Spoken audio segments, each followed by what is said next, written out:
Avez-vous déjà eu l'impression que l'attraction est un jeu truqué, comme si vous aviez suivi les conseils, fait tout ce qu'il fallait, et pourtant vu les règles se plier en faveur de quelqu'un d'autre? Vous n'êtes pas fou, vous ne voyez simplement que la surface, tandis que les véritables mécanismes restent cachés. Harvard n'a pas deviné. Ils ont disséqué le phénomène. 10 000 femmes, des schémas, des signaux, des préférences qui ne se soucient ni de morale, ni de fantasme, ni de ce qui paraît juste. Ce qu'ils ont découvert ne flatte personne, mais explique tout. Cela révèle les lois silencieuses du désir, la hiérarchie tacite, la manière dont le pouvoir circule réellement entre les hommes et les femmes, quand plus personne ne fait semblant. Pas dans les livres, pas dans les films, dans la vraie vie, où l'instinct, le statut et la gravité émotionnelle décident qui est désiré et qui est ignoré. Les stoïciens avaient averti de tout cela, bien avant l'existence des laboratoires modernes. Marc Aurèle parlait de voir les choses telles qu'elles sont, dépouillées d'illusions. Épictète enseignait la compréhension de la nature humaine, sans amertume, sans naïveté, non pas pour se plaindre du réel, mais pour se maîtriser à l'intérieur de celui-ci, car l'homme qui voit clair n'est jamais désespéré, jamais réactif, jamais esclave de l'approbation. Il reste droit quand les autres poursuivent, il observe quand les autres supplient. Quand vous comprenez ces dynamiques, quelque chose change. Vous cessez de jouer un rôle. Vous arrêtez de négocier votre valeur. Vous ne courez plus après le désir. Vous devenez la présence qui l'attire, silencieuse, inébranlable, rare. Si cela vous a frappé comme cela a frappé des milliers d'autres, laissez un like, écrivez un commentaire et partagez avec quelqu'un qui a besoin d'entendre cette vérité. Et maintenant, allons au cœur du sujet, non avec des opinions réconfortantes, mais avec une lucidité froide, et ce genre de vérité qui change à jamais votre manière d'avancer. La vérité cachée derrière l'attraction féminine, révélée par une étude massive de Harvard. Laisse-moi te poser une question, et sois honnête avec toi-même. As-tu déjà eu l'impression que l'attraction ne faisait plus aucun sens? Tu as fait tout ce qu'on t'a dit de faire. Tu étais calme, respectueux, constant. Tu as montré ton intérêt sans être en demande. Tu as écouté, tu as donné de l'attention. Tu as joué parfaitement le rôle de l'homme bien. Et pourtant, elle s'est éloignée. Pas avec du drame, pas avec une dispute. Juste lentement, silencieusement, comme de la fumée qui glisse entre les doigts. Ce moment précis, cette confusion, ce n'est pas de la malchance. Ce n'est pas une question de timing. C'est un signal qu'on ne t'a jamais appris à lire. Et c'est là que ça devient inconfortable. Harvard n'a pas spéculé là-dessus. Ils ont mesuré, à grande échelle, 10 000 femmes, des schémas, des répétitions, des contradictions entre ce qui était dit et ce qui était réellement choisi. Ce que les données ont révélé a brisé le récit poli sur l'attraction. Ce n'était pas une question de gentillesse. Ce n'était pas une question d'effort. Ce n'était même pas une question de mots. C'était quelque chose de plus ancien, plus froid, plus primitif. Les stoïciens appelaient cela voir la réalité sans illusion. Non pas telle qu'on voudrait qu'elle soit, mais telle qu'elle est. Marc Aurèle avertissait que la plupart des hommes ne souffrent pas des événements, mais des histoires qu'ils se racontent sur la manière dont les choses devraient fonctionner. Épictète parlait de comprendre la nature humaine, comme un stratège étudie le terrain, non pour se plaindre, mais pour se déplacer avec précision, car l'attraction ne fonctionne pas sur la morale, elle fonctionne sur des signaux.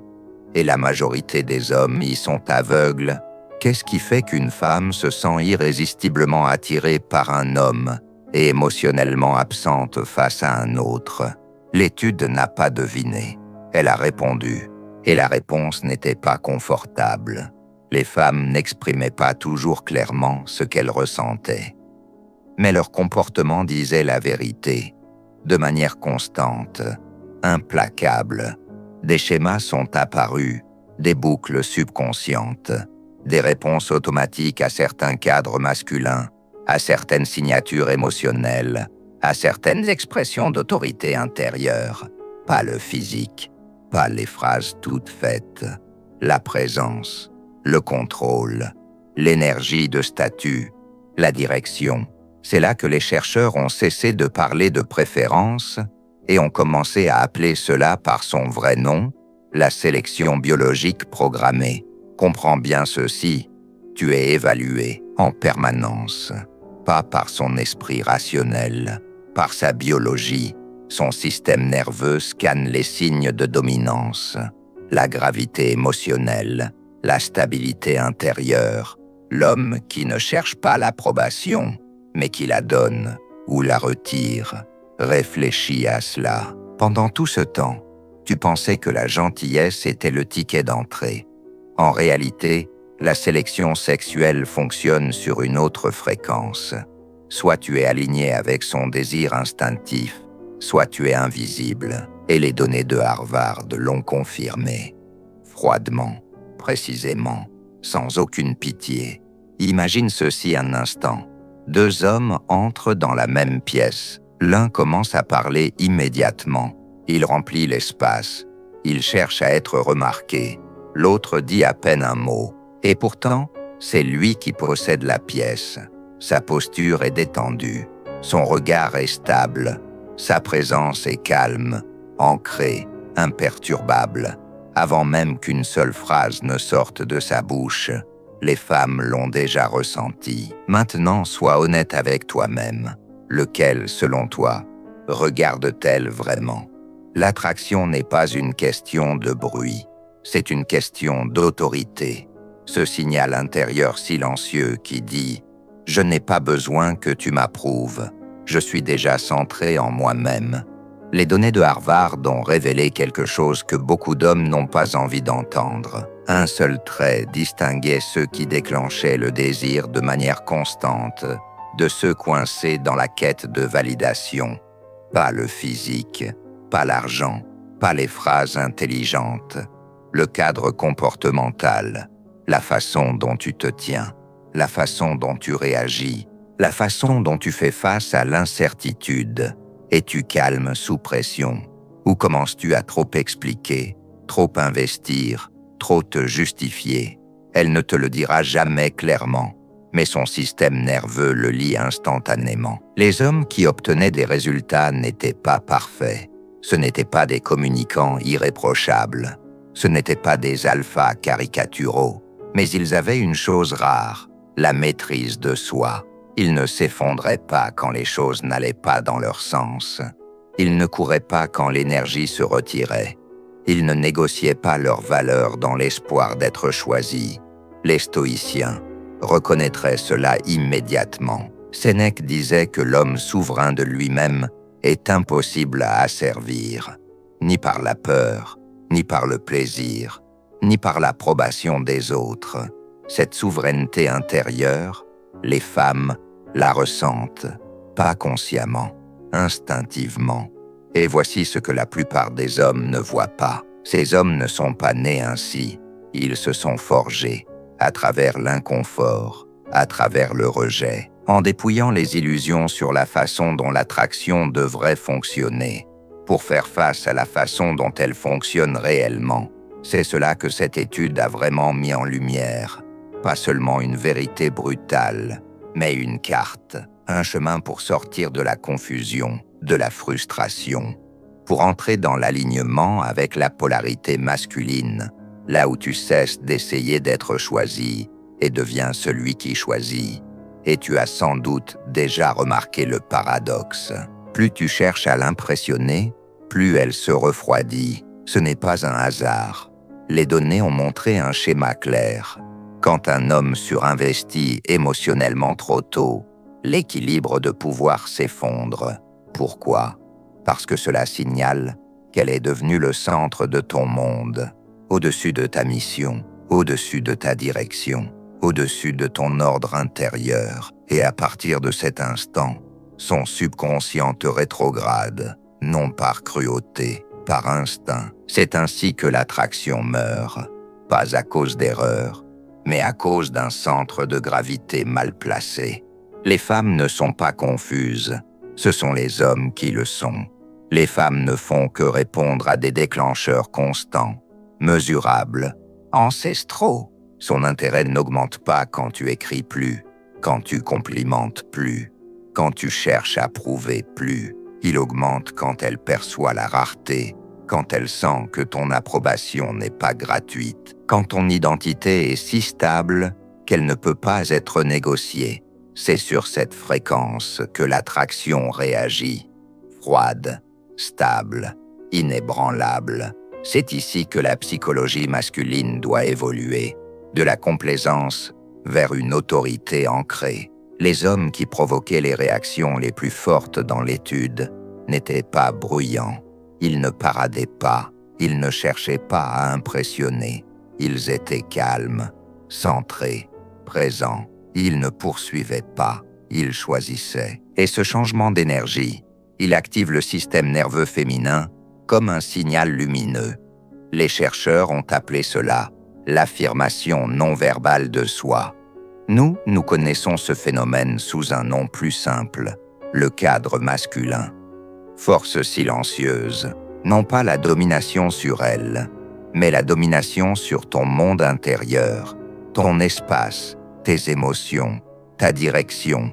Les stoïciens ont bâti toute leur philosophie sur ce principe, la souveraineté intérieure. Un homme qui se gouverne lui-même ne peut être gouverné ni par le désir, ni par la peur, ni par le besoin d'approbation.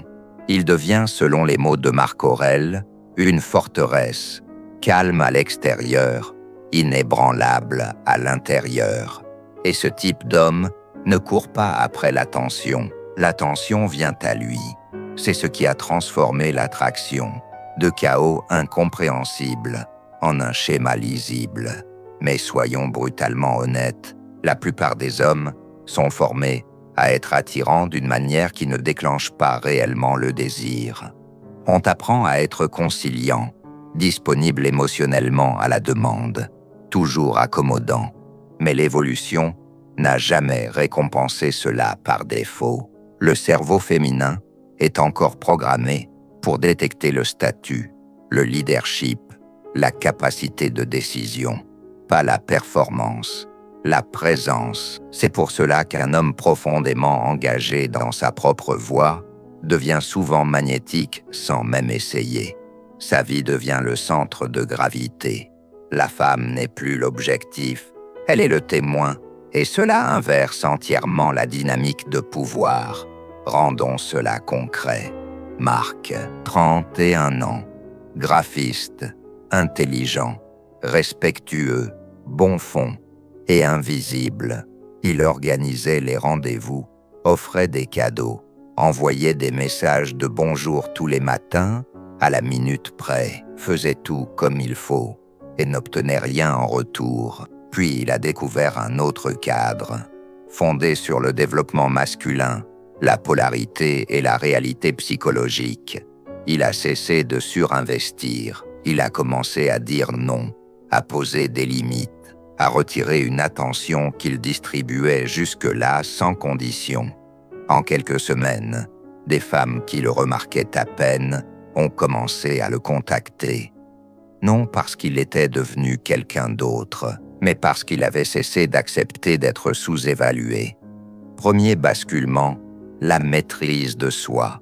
Il a compris que son attention était devenue banale et qu'elle était traitée comme telle.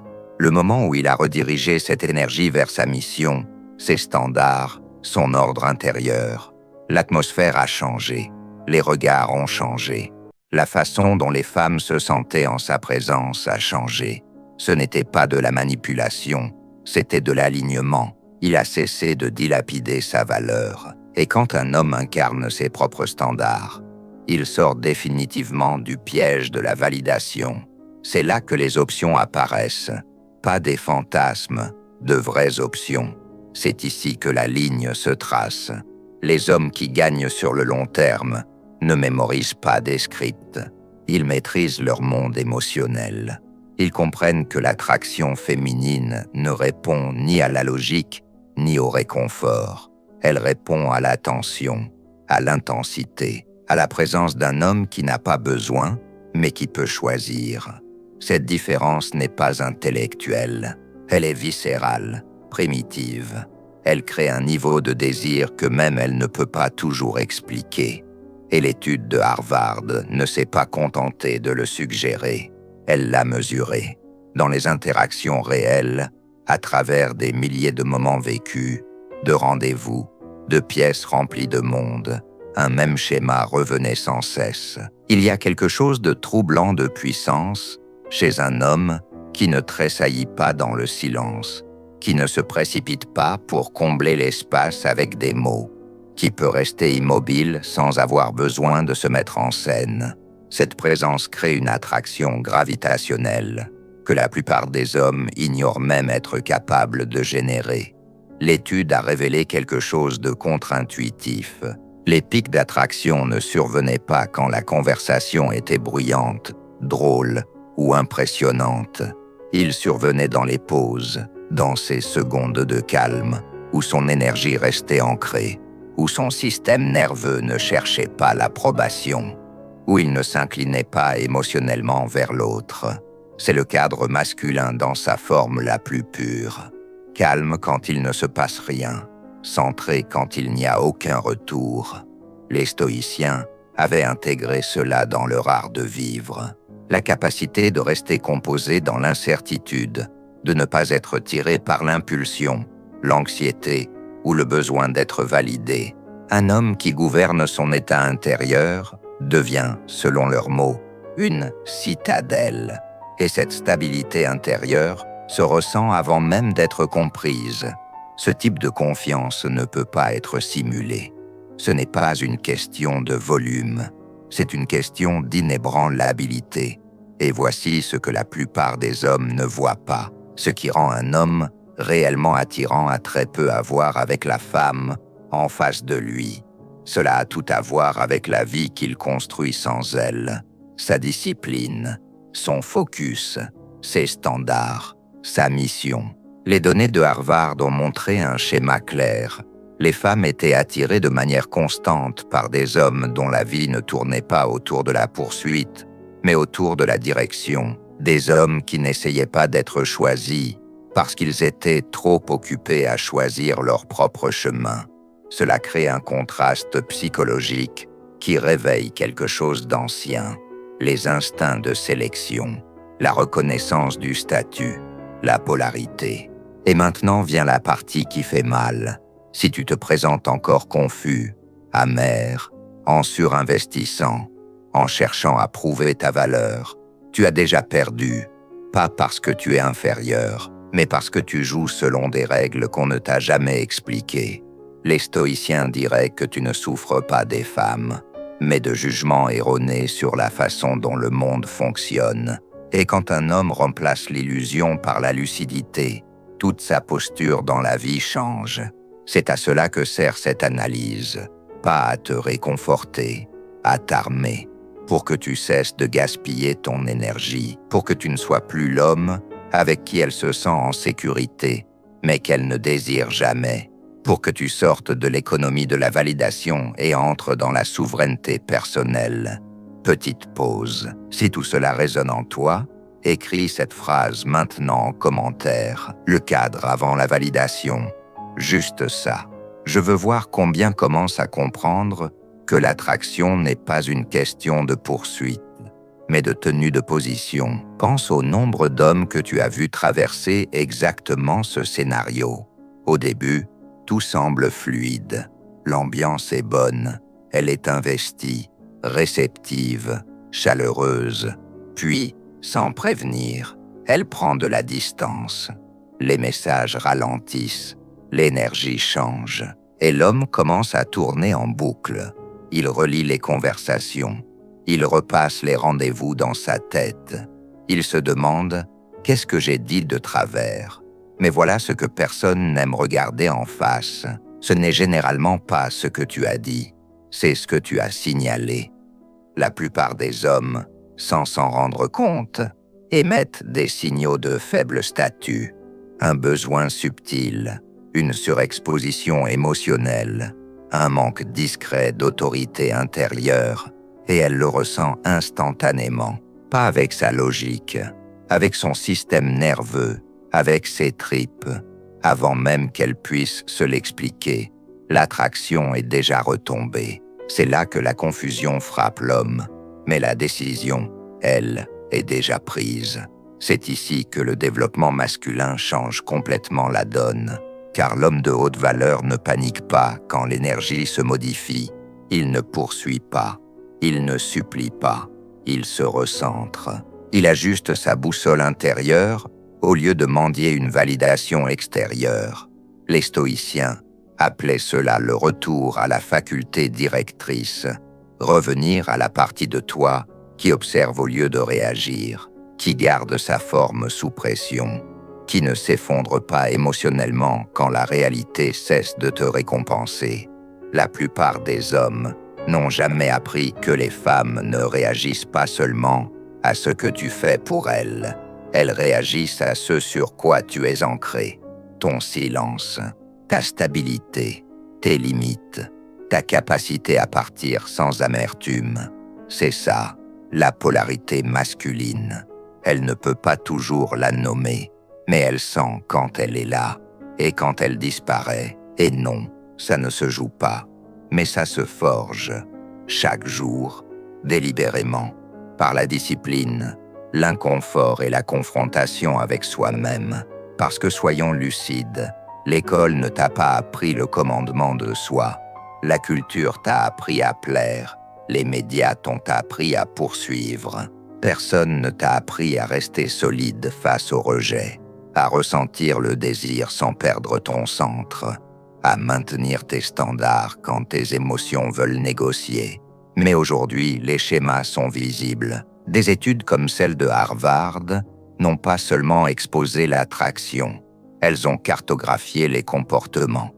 Et la première chose qui détruit tout, c'est quelque chose que la plupart des hommes ne remarquent même pas, la trahison de soi. Chaque fois que tu fais taire tes standards pour la garder, chaque fois que tu ignores ton intuition pour ne pas perdre l'accès, chaque fois que tu tolères ce que tu sais, au fond, ne pas devoir tolérer, ce n'est pas de l'intelligence émotionnelle, c'est l'effondrement silencieux de ton cadre masculin. Et les femmes ressentent cet effondrement, pas consciemment, viscéralement. Cela perturbe les circuits d'attraction sur lesquels leur biologie est câblée, non parce qu'elles sont cruelles, mais parce que leur instinct exige la cohérence. Les données l'ont montré sans ambiguïté. Les femmes sont réglées pour détecter l'incongruence, pas la perfection, la cohérence. Quand tes mots ne correspondent pas à ton énergie, quand ta présence manque de profondeur ancrée, quand ton approbation est trop facile à obtenir, son instinct enregistre instabilité et instinctivement, elle se retire, même si elle est incapable d'expliquer pourquoi. Mais c'est ici que tout s'inverse. À l'instant où tu entres dans le contrôle émotionnel, à l'instant où tes actions viennent d'un but et non d'un manque, sa curiosité s'éveille. Tu cesses d'être prévisible, tu deviens plus difficile à lire, et sans même essayer, tu commences à devenir magnétique. Essaie ceci une seule fois et observe ce qui se passe. La prochaine fois qu'une femme te teste, qu'elle prend de la distance, qu'elle met plus de temps à répondre, qu'elle glisse une légère forme d'irrespect.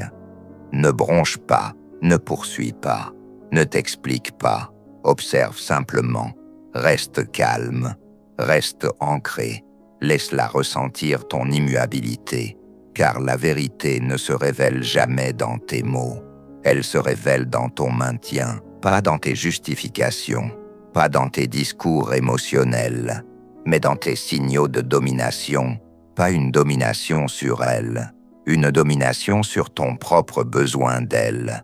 C'est le signal le plus puissant qu'un homme puisse émettre. et il ne coûte rien, sinon la maîtrise de soi. Voici le changement que tu ressentiras presque immédiatement. À partir du moment où tu cesses de faire d'elle ton centre, tu deviens centré. Et quand cela arrive, son comportement change. Pas toujours pour te garder, parfois pour te tester, pour voir si ce calme nouveau est réel, ou s'il n'est qu'un masque qui se fissurera dès que la pression montera. C'est ici que les hommes se séparent.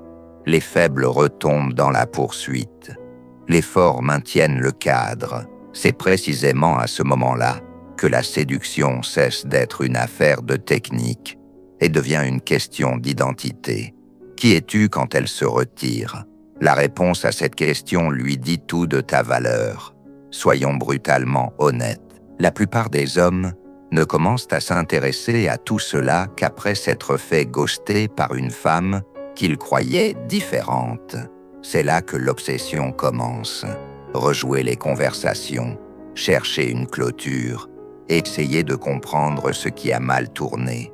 Bien que le ascendant, mais la clôture ne vient jamais, parce que l'attraction n'est pas logique, elle est viscérale. Les données de Harvard l'ont montré clairement. Quand un homme manque de clarté émotionnelle, son énergie devient chaotique, instable, repoussante. Les femmes ne le rejettent pas par cruauté. Elles rejettent le bruit intérieur, l'insécurité, la dissonance interne, les signaux subtils qui violent les lois de la sélection naturelle. Et voici la partie qui change tout. Il ne s'agit pas de réparer la façon dont elle te voit. Il s'agit de recalibrer ce que tu es. Son retrait est un feedback, pas une punition. Elle n'est pas ton ennemi, elle est un miroir. Elle reflète ton état intérieur, que tu en sois conscient ou non. Les stoïciens l'avaient profondément compris. Ils enseignaient que ce ne sont pas les événements extérieurs qui nous troublent, mais notre désordre intérieur. Et lorsqu'un homme met de l'ordre en lui-même, le monde réagit différemment. C'est ici que la psychologie masculine doit mûrir. Cesse d'essayer de décoder ses humeurs. Commence à décoder ton énergie. Es-tu aligné avec tes standards, avec ta mission, avec ton respect de toi-même? Ou es-tu encore prisonnier de l'économie de la validation, dans l'attente d'être choisi? Tu sauras que tu évolues quand le silence ne te fera plus peur, quand tu arrêteras de vérifier ton téléphone, quand une réponse tardive ne fera plus trembler ton système nerveux. Ce calme, cette immobilité non réactive, c'est cela, le contrôle émotionnel et la recherche à révéler quelque chose de froid et précis. Les femmes sont instinctivement attirées par les hommes qui portent ce silence intérieur, pas les plus bruyants, pas les plus spectaculaires, mais ceux que l'issue perturbe le moins. Puissance avec retenue, présence sans besoin, c'est rare. Et c'est précisément pour cela que c'est magnétique. Laisse-moi te poser une vraie question. Qu'est-ce qui change quand tu cesses de voir les femmes comme un objectif et que tu commences à les voir comme le reflet de l'homme que tu es en train de devenir? Ce basculement reprogramme tout. Tu arrêtes de courir après la chimie et tu commences à exiger la compatibilité.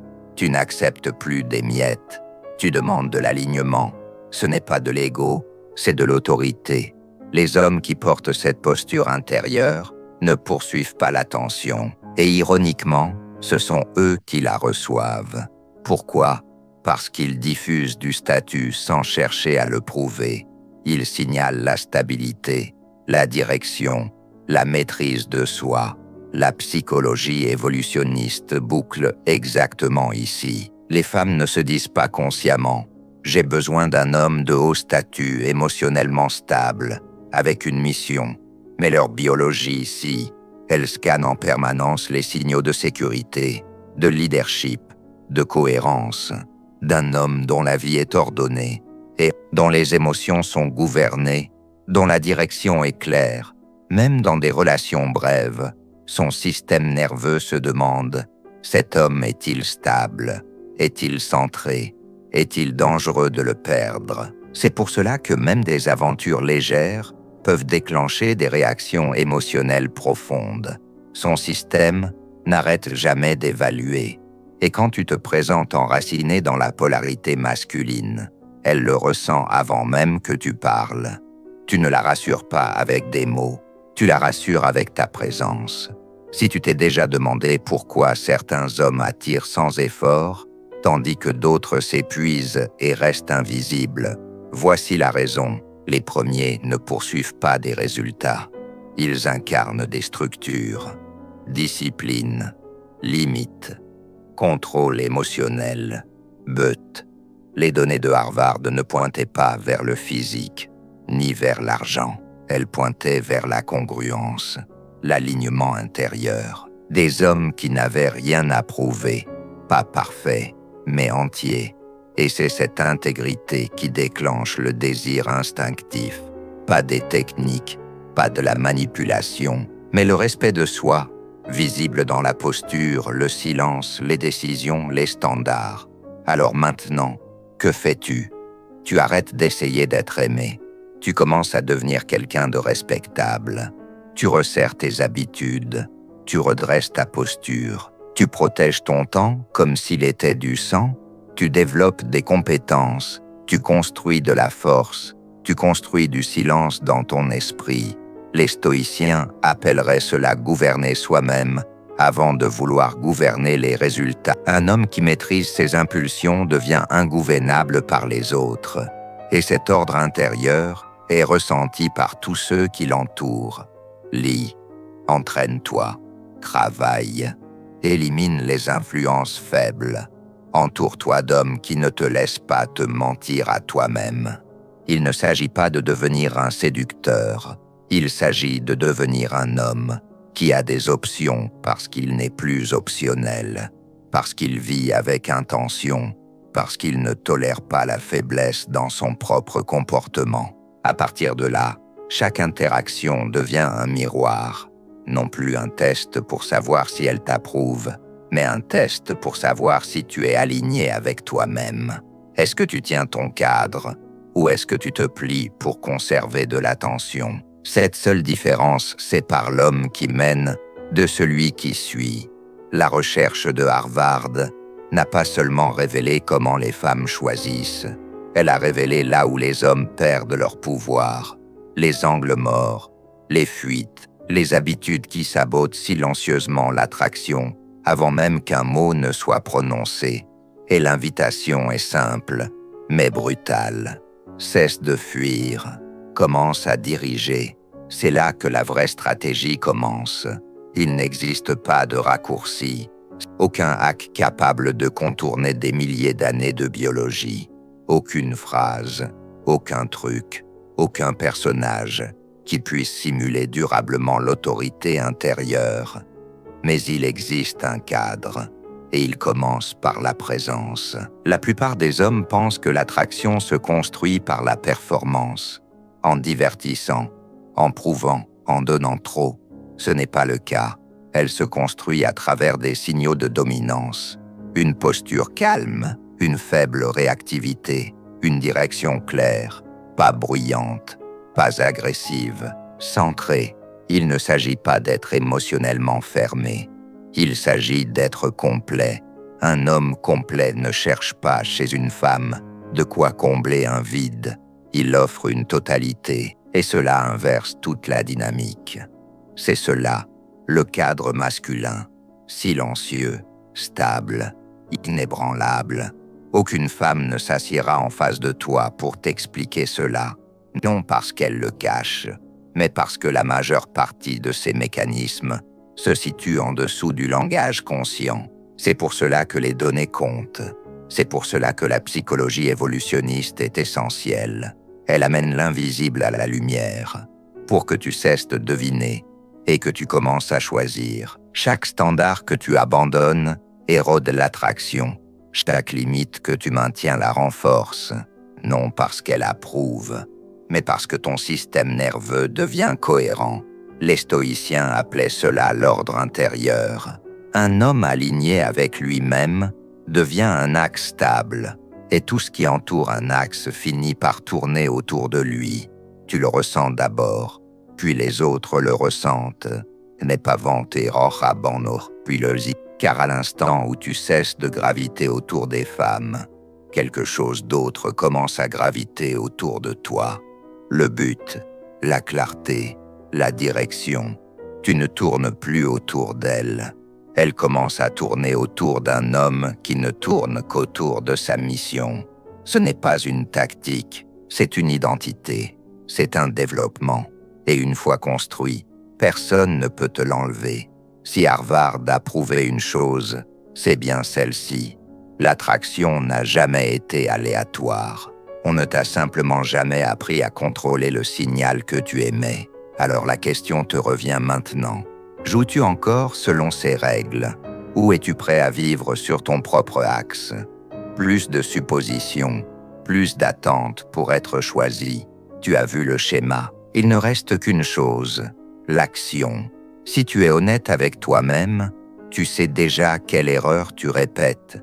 Et tu sais aussi quelle est la première correction à apporter, que ce soit ta ligne dans le sable. Si tu es resté jusqu'ici, cela dit quelque chose de toi. Tu n'es pas là pour te divertir, tu es là pour t'aiguiser. Alors prends cela au sérieux, engage-toi.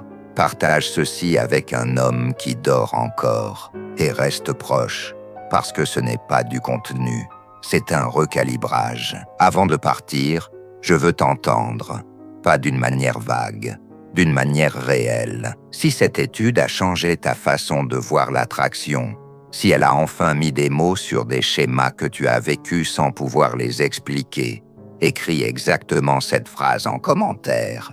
Le cadre est le signal. Écris-la si tu commences à comprendre que l'attraction ne repose ni sur la poursuite, ni sur le fait de plaire, ni sur la démonstration, mais sur le cadre dans lequel tu vis, l'énergie que tu portes, l'autorité que tu exerces sur toi-même. Je veux voir combien d'hommes ici sont réellement en train de s'éveiller. Et maintenant, ne brise pas la chaîne. La vidéo qui apparaît à l'écran en ce moment va encore plus loin dans ses dynamiques. Comment le pouvoir, le silence et le contrôle émotionnel façonnent le désir à un niveau que la plupart des hommes ne voient jamais. Clique. C'est là que la compréhension devient d'une clarté tranchante. Si ce contenu a affûté ta perception, laisse un like, abonne-toi à la chaîne et reste avec nous. Parce qu'une fois que tu vois comment l'attraction fonctionne vraiment, tu ne peux plus jamais l'ignorer.